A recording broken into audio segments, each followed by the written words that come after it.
شیطان سے جنگ کیسے کریں؟ تم تو شیطان سے جنگ نہیں کر سکتے بھائی، تم کو تو وہ نظر ہی نہیں آ رہا ہے۔ شیطان سے جنگ کرنا ہے تو سب سے پہلے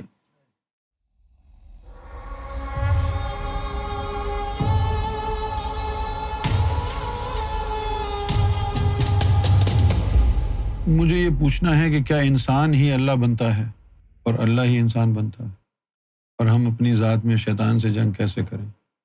نہیں بھائی، انسان انسان ہے اور اللہ اللہ ہے، نہ اللہ انسان بنتا ہے نہ انسان اللہ بنتا ہے، لیکن انسان کو اللہ نے بنایا اس لیے ہے کہ انسان رب کی ذات میں کھو جائے، ایک ہو جائے اس کے ساتھ۔ یہ اس کی روح ایک قطرے کی مانند ہے اور اللہ سمندر کی مانند ہے، وہ قطرہ وہیں سے نکلا تھا اسی میں چلا جائے۔ عربی میں کہیں گے ان للہ و انا الیہ راجعون، کہ تم سب اللہ کے ہو اور اسی کی طرف تم نے لوٹ کے جانا ہے۔ شیطان سے جنگ کیسے کریں؟ تم تو شیطان سے جنگ نہیں کر سکتے بھائی، تم کو تو وہ نظر ہی نہیں آ رہا ہے۔ شیطان سے جنگ کرنا ہے تو سب سے پہلے مرشد کامل کو ڈھونڈنا ہے، اور وہ ہے نہیں۔ اب تمہاری مرضی ہے، جو مرشد کامل کام کر سکتا ہے وہ یہاں سے ہو جائے گا اگر تم چاہو تو۔ اس میں ہمارا کوئی مالی مفاد نہیں ہے، سرکار گوھر شاہی کا یہ فیض ہے، بیٹھے ہوئے ہیں صدا لگا رہے ہیں، جس کو چاہیے آ جائے لے لے۔ اگر تمہارے دل میں اللہ اللہ شروع ہو جائے گی تو دعا دے دینا، اور کیا دے سکتے ہو تم؟ بھائی جس کے پاس گوھر شاہی ہے اس کے پاس کسی چیز کی محتاجگی کہاں؟ تو پھر تم سے کیا مطلب ہوگا اس کو؟ ہم کو کسی انسان سے کیا مطلب ہے؟ کیا مطلب؟ شیطان سے لڑائی جھگڑا کرنا تمہارے بس کی بات اس لیے نہیں ہے، وہ تمہیں نظر ہی نہیں آ رہا تو لڑو گے کہاں؟ ادھر ادھر ہوا میں ہاتھ پاؤں مارو گے۔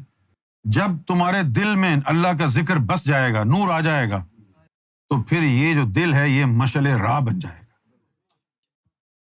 اس کی وجہ سے جو شیطان کا ایجنٹ تمہارے اندر ہے، جس طرح ہر کنٹری کے اندر ایجنٹ ہوتے ہیں نا، جیسے ISI پاکستان کی خفیہ تنظیم ہے، اس کے ایجنٹ انڈیا میں گھومتے رہتے ہیں، وہ انڈیا کی را ہے، اس کے ایجنٹ پاکستان میں گھومتے رہتے ہیں، اور وہ ایجنٹ ہوتے اس طرح ہیں کہ آپ پہچان ہی نہیں سکتے۔ وہ ایجنٹ کوئی ایک آدھ دن میں تھوڑی بنتا ہے، نہیں، ایجنٹ کو بنانے میں 20-25 سال لگتے ہیں۔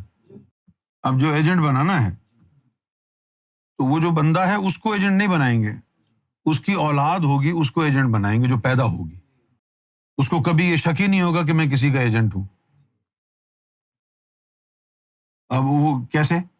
اب آپ کہیں گے کہ بھائی یار پاکستان میں را کے ایجنٹ پکڑے گئے ہیں، تو اس میں بحث کیا ہوگی؟ ارے دیکھو بھائی، یہ بھائی پھیرو میں رہتا تھا، ہم اس کے پورے خاندان کو جانتے ہیں، یہ کبھی انڈیا نہیں گیا، یہ را کا ایجنٹ کیسے ہو سکتا ہے؟ کہہ دو گے نا یہ۔ اسی لیے وہ انڈیا سے تھوڑی بھیجیں گے ایجنٹ، ایجنٹ وہ ہوگا جو اسی جگہ اسی مقام پر پیدا ہوگا جس کی نسلوں کو پاکستانی جانتے ہوں گے۔ یہی حال انڈیا میں ہوگا، انڈیا میں پیدا ہوئے پلے بڑے، ان کی پیڑھیاں وہیں کے ہیں، لیکن ان کو پتہ ہی نہیں ہے محلے والوں کو کہ یہ پیدا یہیں ہوا ہے، سارے یہیں کے باسی ہیں، باشندے ہیں۔ یہ ISI کا ایجنٹ کیسے ہو سکتا ہے؟ لیکن ہوتا ہے۔ جیسے ہم تو کراچی میں پیدا ہوئے نا، پاک کالونی میں، اب ہمارے کو کوئی یہ کہے کہ بھئی یہ عالم غیب کا ایجنٹ ہے، بولیں گے لے اس کی شکل دیکھیے، اس کے باپ کو دیکھو، اس کی ماں کو ہم جانتے ہیں، وہیں گھومتا رہتا تھا، پاک کالونی میں کہاں کا ایجنٹ ہے؟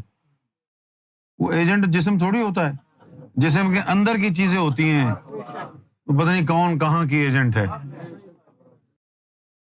جس طرح تمہارا نفس ہے، تم کو لگتا ہے یہ تمہارا دشمن ہے نا، تمہارا دشمن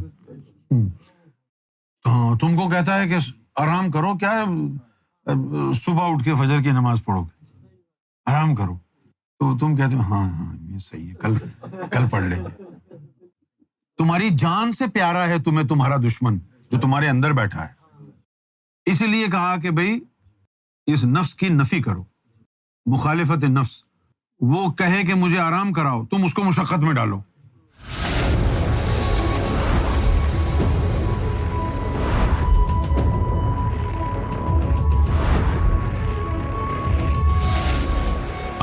TV, the place to connect with God.